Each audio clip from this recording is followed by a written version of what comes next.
Track 50. Listen and answer questions 5 to 7. I can see some of you are thinking that it all sounds rather dangerous, but I know lots of people who've been there and had a really great time. They followed advice from the authorities, like making sure they didn't wear expensive jewellery in the street. And I'd certainly advise anyone travelling to Latin America to do the same. Another thing you should be careful of is not to go to lonely places at night.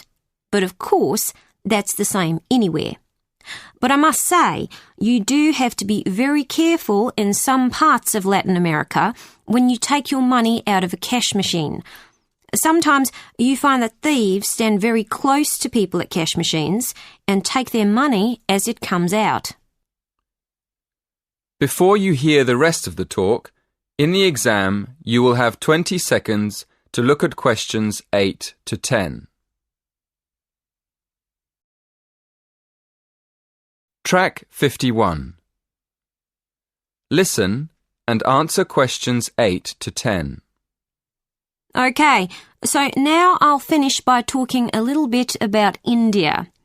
I've actually been to India, and I didn't have any feeling that it was dangerous at all. First of all, I went on an organised tour with a group of people. This is definitely the best way to go because it's so much safer. I mean, I didn't go anywhere without the group, and we had a tour guide who spoke the local language and knew the area.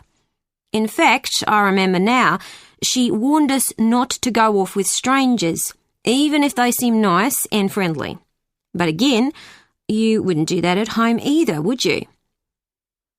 That is the end of section 2. In the exam, you will have half a minute to check your answers. Track 53. Hey, Leslie, are you ready for the exam? Hi, Chan. I haven't seen you for weeks. Am I ready? I don't know. I've been revising really hard, but I can't remember anything at the moment. You know, I get ready for exams by planning a revision timetable. It helps me make sure I've studied everything on time.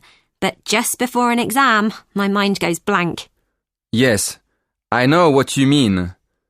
I've been trying out a new technique for remembering facts and details. I heard about it in a psychology lecture. What you do is put together pictures in your mind of the different things you want to remember. It's usually better if you can make the pictures funny, like cartoons. I hadn't heard of that. It sounds like fun. Do you do that too, Indira? Well, I tried it once, but it didn't help me much. I remember things by hearing them in my head. I can't really study in the library when people are talking because I have to be able to hear myself saying things over in my mind. It's easier for me to concentrate if I study at home, late at night when it's quieter. What do you do to remember things for exams, Mark? I go to bed early the night before the exam and get up very early in the morning, like 5 o'clock, and then I read over my notes again just to refresh my memory. I know a lot of lecturers tell us not to do last-minute revision, but it works well for me.